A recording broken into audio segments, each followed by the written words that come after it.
chapter 15. Then Eliphaz the Temanite replied, would a wise person answer with empty notions, or fill their belly with a hot east wind?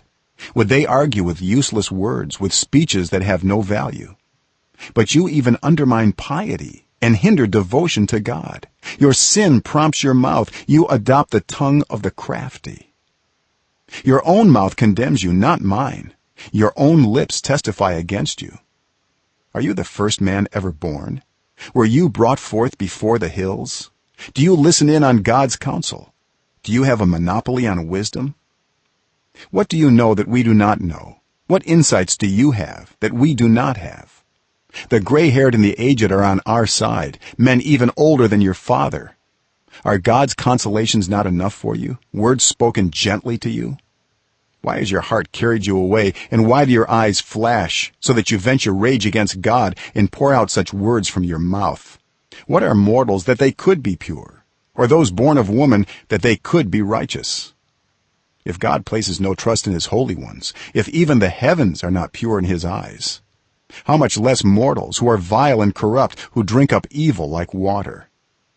Listen to me, and I will explain to you. Let me tell you what I have seen, what the wise have declared, hiding nothing received from their ancestors, to whom alone the land was given when no foreigners moved among them.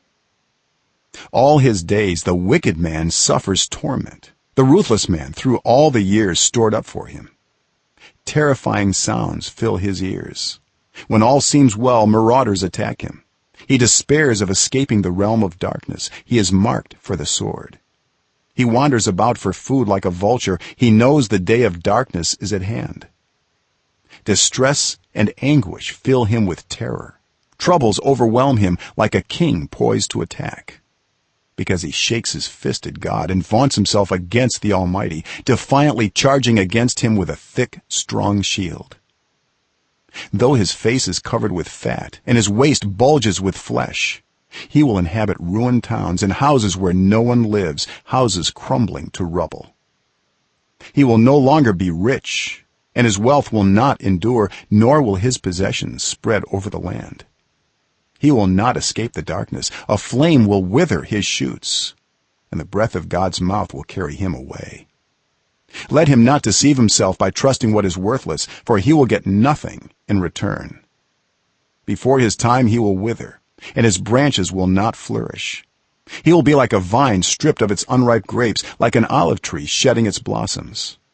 For the company of the godless will be barren, and fire will consume the tents of those who love bribes. They conceive trouble and give birth to evil. Their womb fashions deceit.